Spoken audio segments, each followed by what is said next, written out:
We could see a bloodbath. I think it will be a massacre. Gukesh he will just crush it. Gukesh has been doing better than ever. The crown will not look weird on his head. Ding became the world champion with a strong mentality. So he has been there, he's done that. I guess he could do it again.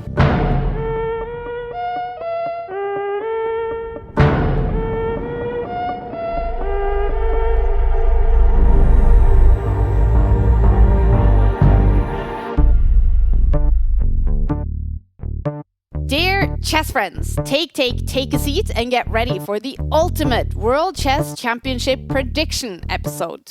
The highly anticipated match between defending champion Ding Liren and 18-year-old Gukesh starts on November 25.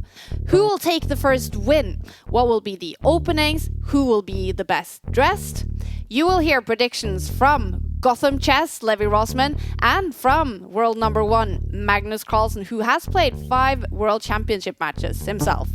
But first, it's a pleasure to introduce to you the professional sports commentator, Grandmaster Jon Ludvig Hammer. Welcome to the studio. Thank you, Kaya. Thank you. I'm so excited, Jon Ludvig, to be able to announce that for the World Chess Championship match, you will be the main expert, the main commentary for Take, with the app, but also in the studio. We're so excited to have you as part of the team. Ding and Gukesh, right now, what's your expectations, Jon Ludvig? Looking at the results of these players over the past year and a half, I think Ding has been underwhelming, disappointing. He's also fallen quite a bit on the ranking lists, whereas Gukesh has been incredible. He won the World Championship qualifier ahead of 3 huge names, Karana, Nakamura, Nepomniachtchi, all of which were lauded as favorites before the event, all of which who came in there and actually showed some of their best chess. They were all in it going into the final round. But Gukesh managed to get that 1/2 point over the pre-tournament favorites, qualifying himself to the World Championship match. And that is a tremendous achievement to accomplish. I'm not even sure anyone really mentioned Gukesh as a possible winner of the event. And and then he's gone on to lead India to a gold in the Chess Olympiad. He's the top scorer of the team, and as such, I think he has to be the favorite to win. Yeah. We have 2 players, and we have no idea what to expect from. He has the spark which we see in champions. They've been waiting for this moment for so long. From the time when I was a little kid. I haven't lost in classical. I will recap every game between Ding and Gukesh with this guy. Download the app and enjoy the show. It's never been easier and more entertaining to follow chess, and with Take, you will never miss a moment. And here's what you can expect from us during the World Chess Championship match. In the app, you will get every single move with text commentary, and if you wish, you can get push notifications when the game starts and when big moments occur. And you can also hang out with us in the Take studio following the match, and the live stream from our studio will be available on YouTube and Twitch. We will also provide you with the best recaps. Every single game will be recapped with world number 1 Magnus Carlsen and the king of recaps, Gotham Chess Levy Rossman. They will be published in the app and on YouTube every day as soon as we can after the games have finished. And now it's time to hear what Magnus and Levy predicts for the World Chess Championship match. Now, this was recorded early September before the Chess Olympiad, where Gukesh crushed it and Ding opened up about his mental struggles. But already at this point, Magnus Carlsen could predict one thing: Game 1 will be crucial. Who will win the first game? I think Ding. I find it very, very hard to say. This match is so open. I think Ding will get the first big chance. I could see a scenario where Ding gets 2 or 3 massive chances in the first 5-6 games. And he absolutely has to take them. Like Ding, he cannot lose the first game.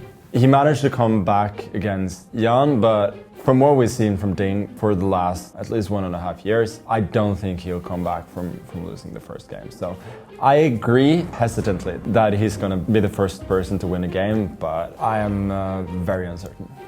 That felt like a college group project where I'm the guy who oversleeps the class, so I say one word, and then all the work is done by the smarter student. What will be the number of decisive games?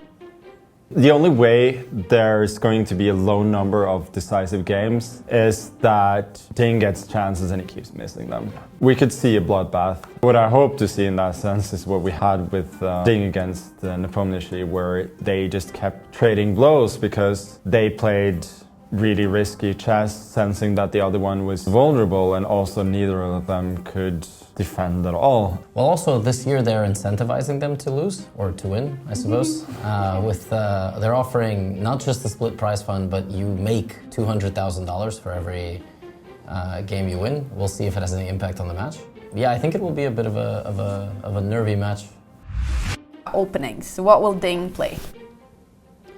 My guess is that both players will try both d4 and e4. We might even see some flank openings. I think what we saw from Ding last time was that he essentially moved around the whole match. It seemed that he had specifically prepared 7 ideas for 7 white games. I think we'll see both of them play very different openings. Somehow it feels Gukesh will come with some fresher ideas. He has, I would imagine, a bunch of grandmasters helping him from India, and hopefully also Ding doesn't play his training games anonymously on Lichess, and again, like that would be very bad. So it feels like Ding is like on an island in chess with a little bit of assistance, but it really feels Gukesh has a true over billion people behind him, so Ding is gonna have a tough challenge.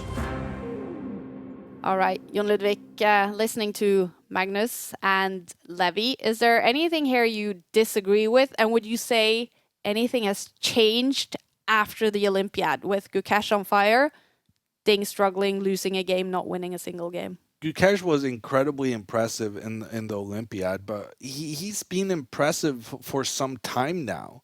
What I feel that they were focused on, and Magnus in particular, having experienced this firsthand, is the stress of being in a world championship match for the first time. And I think this match is very comparable to Magnus's match, the first one he had against Vishy Anand. Because coming into that, Magnus was the big favorite. He was the higher rated player, even though he was not the reigning world champion. He still, though, had the stress of competing in such a tense battle for the very first time.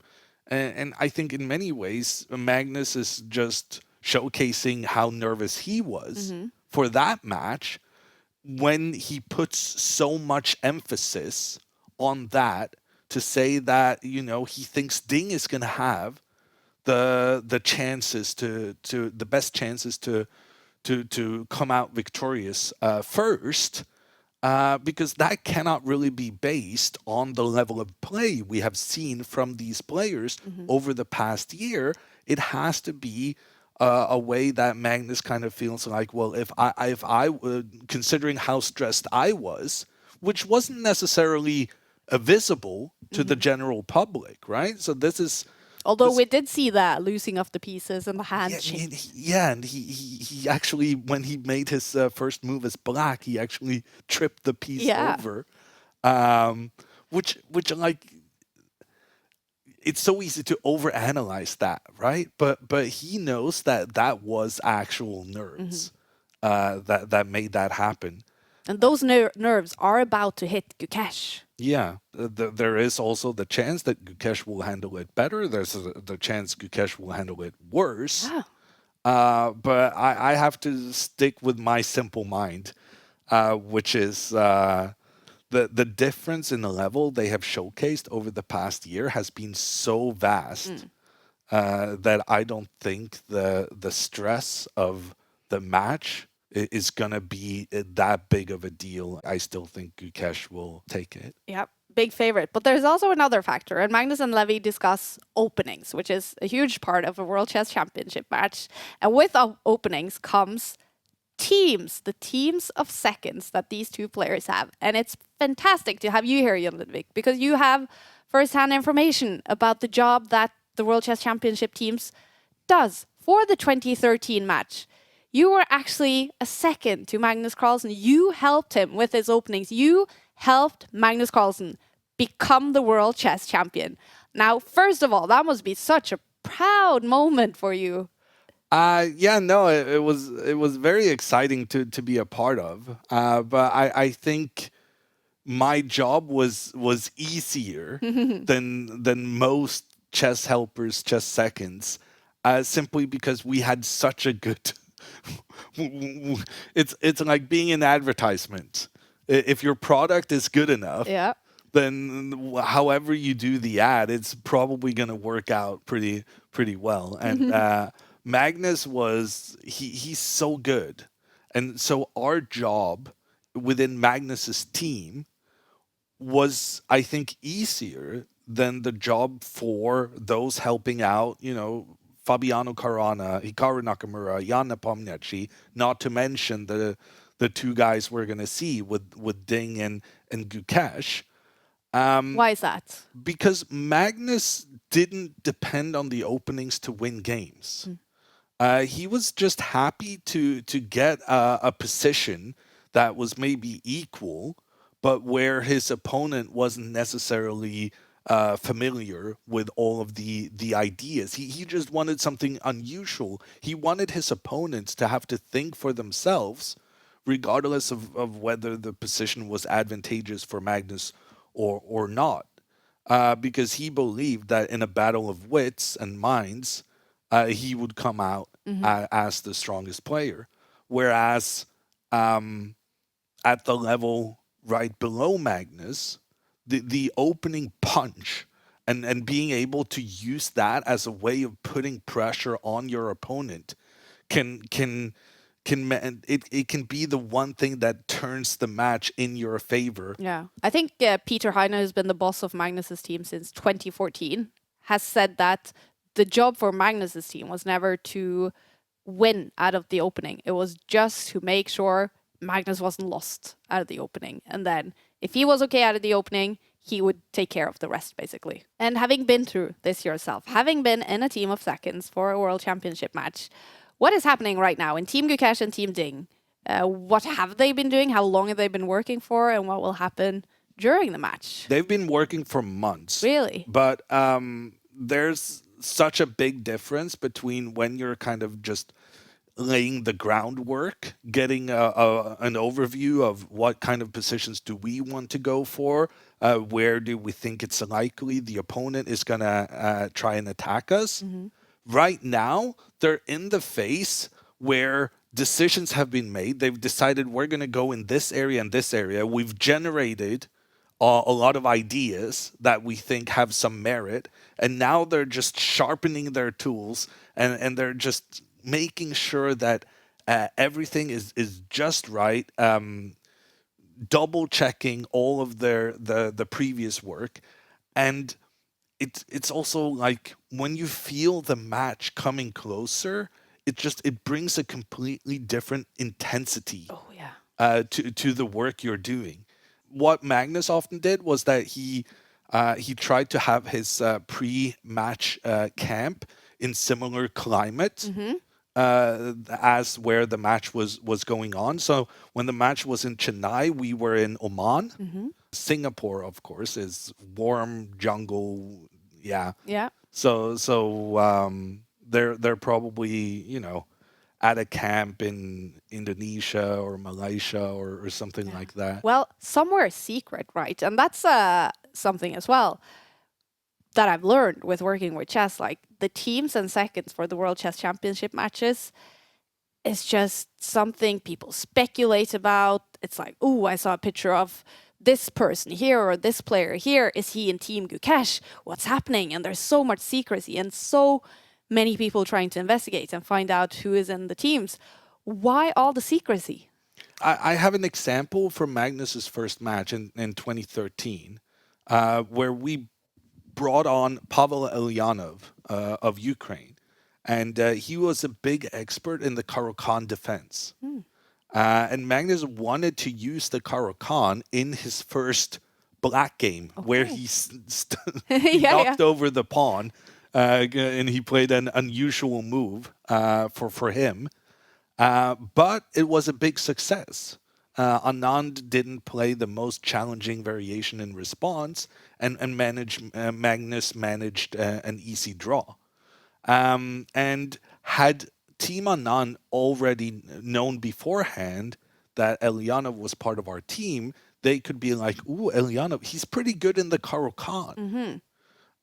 Maybe this is an area we should investigate based on Magnus having him involved. And so certain players have certain specialties, and you don't want those specialties to be revealed because that might be the reason you brought them in to begin with. Well, and then comes the question, Ludvig. Who do you predict right now are in Team Gukesh and Team Ding? I think with Ding, it doesn't feel like he necessarily has an established team. Obviously, he had a team for the previous match, right? So the obvious thing is maybe just to use the same guys. Rickard Rapport was a major player in that team. And frankly, it's kind of unusual to have a top 10 player as one of your opening helpers, because often those guys are gonna want to they want to be the main character. Yeah, they dream of also themselves. becoming world chess champion at some point. Yeah, and now with Magnus out of the picture, people's hopes are more realistic than ever. True. I mean, it's up to Ding whether he felt that worked or whether he needs a change. But it is interesting that Rapport, a Hungarian, was chosen. Someone where the common language is going to be English, which Ding is not bad at English, but he's not the greatest either.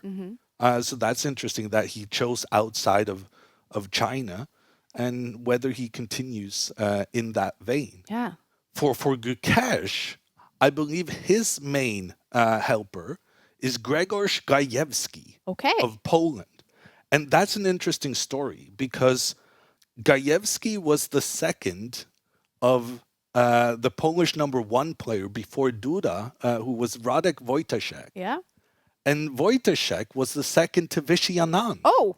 So it all comes back full circle. And Gajewski did such a good job for Wojtaszek that Anand was like, oh, these are some great ideas you have. And Wojtaszek is like, yes, I have this guy Gajewski helping me out. And then Gajewski was brought into Anand's team and actually became one of the most important confidants of Anand.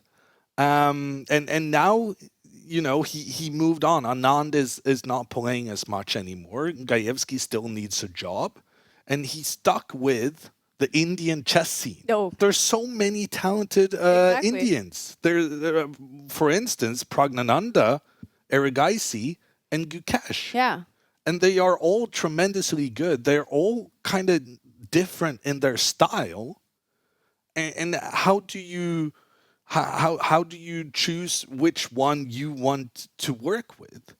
And he picked the winning horse. Yeah. But maybe Gajewski is the reason Gukesh became the winning horse. So like you can say that, oh yeah, he made a great choice that he managed to work with the guy who became the challenger, but maybe also Gajewski gave Gukesh that little extra. But speaking of the young Indians, I really got the sense from the Olympiad where India took gold that the team spirit was amazing for Team India.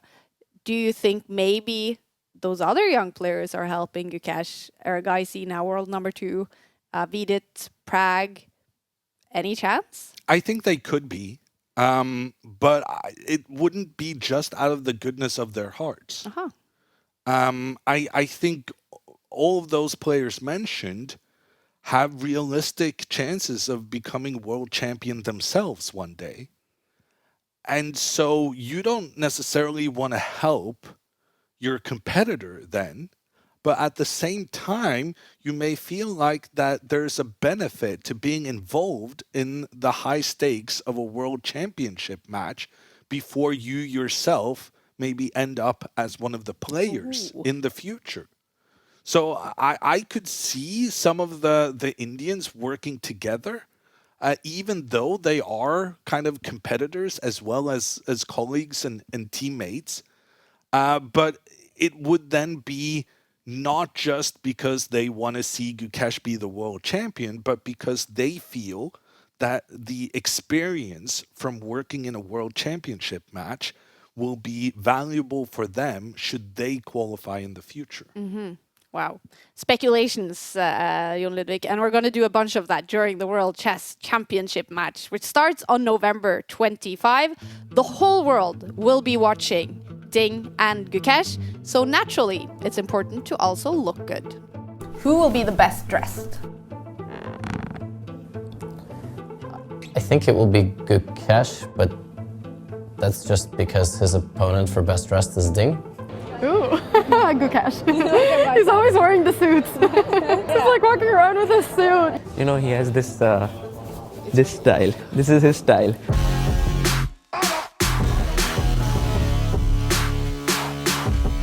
And I'm very much feel that little kids will, many of them will start doing this. They already close their eyes, like him before the game, sit still. This is also something he does. It seems that Gukesh puts more thought into his appearance, and I'm not basing this on much, but I remember that Gukesh said that for his 18th birthday he wanted to get a car and so on, and I'm sort of trying to connect the dots. Maybe if he cares about a car, he wants to dress nice as well, but this is like, now we're just gossiping. Well, he got a Mercedes, so he's got to look the part. Because, you know, it's not about what you wear, but how you wear it. And he keeps his head high. He's got the riz, right? He's got the swag. He has a lot of female fans as well. Who will give the best interviews? It's a world championship of two seemingly extreme introverts. I think it's Gukesh, but it's only again because he's up against Ding. How about if we got Ding to talk in Chinese? Do you think he would open up more? Yes, I offered, actually. And my wife is Chinese, she's fluent in Chinese, and I thought it would be quite special, but I think in general he's just relatively reserved. I think both of them will be very honest. So these interviews will not have any humor element, but I think the one who wins generally is able to bring the humor into the mix. If you get Ding to talk about the right subjects, like I think he will be very talkative, even in English, but you have to get there. I did have a training camp with him a number of years ago, and he was quite sociable. Will we see tears during the match? Do they cry much?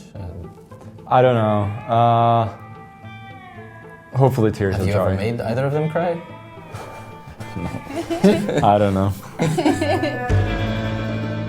Hopefully it's going to be a spectacular and entertaining match also beyond the board in Singapore. But obviously the most important is the moves, the blunders, the time trouble, the great moves, whatever will happen in that match between Gukesh and Ding in Singapore.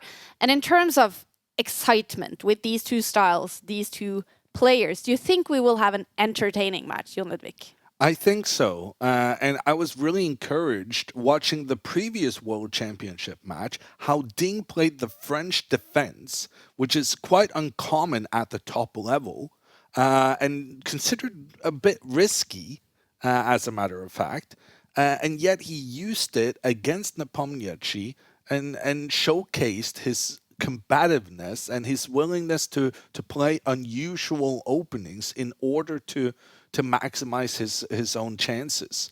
And that is the kind of style that will bring an exciting match. Yeah, definitely.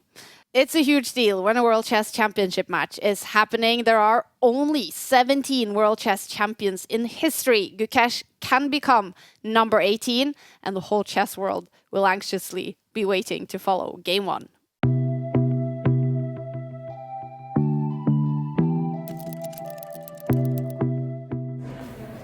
In general, I don't particularly root for anyone, but at the same time, it would be nice if the older generation that I also represent went on to win. Gukesh.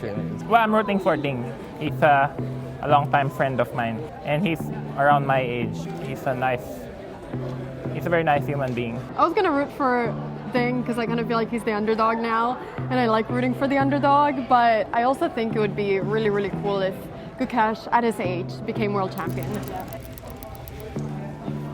Yeah, right now I would pick Gukesh. Gukesh? Gukesh. The crown will not look weird on his head. Maybe it's a bit early. He could have gotten it maybe in a year or two, but why not give it to him in advance? Gukesh? Ooh, I think Gukesh will take the first win. Gukesh has been doing better than ever. Now at the Olympiad board 1, he's crushing it. Sadly, Ding has really been struggling for a long time already, and here he didn't seem to be in good shape either, and Gukesh was like a monster. I think it's gonna be an exciting match. I think it will go both ways. Ding has nothing to lose. To win the title, the biggest title in chess, even if you don't win anything else, you're already done. You're set for life. I think it will be a massacre. Gukesh will, he will just crush it. The Indian fans, they've been waiting for this moment for so long. The youngsters been growing, the Olympiad's been won, and now it's the cherry on the pie. I really hope that Ding will be more mentally ready to play the match, so it will be a good fight. Mentally, Gukesh is very strong, but then Ding became the world champion with a strong mentality. So he has been there, he's done that. I guess he could do it again. Two players from the two biggest countries in the world, an 18-year-old who definitely will face big nerves, and a defending champion who is struggling mentally. And let's take a look at the facts for the World Chess Championship match 2024. It will be played in Singapore starting November 25. It will consist of up to 14 classical games, and they play 3 games, then a rest day before they play 3 more games. The first player to score 7.5 points becomes the world champion. You get 1 point for a win and half a point for a draw. It is classical time control, and players are not allowed to agree on a draw before move 41. How many games do you think it will take, Jon Ludvig, before we have a winner? I think Gukesh has seemed so impressive, and if he manages to get the lead, there's a chance Ding is going to collapse. So I'm not sure we're going to see the 14th game. Mm-hmm. It's definitely going to be an exciting match. And Jon Ludvig, thank you so much for joining the studio. And I hope you as well will follow the World Chess Championship match together with us in the Take app and in this studio. Thank you for watching.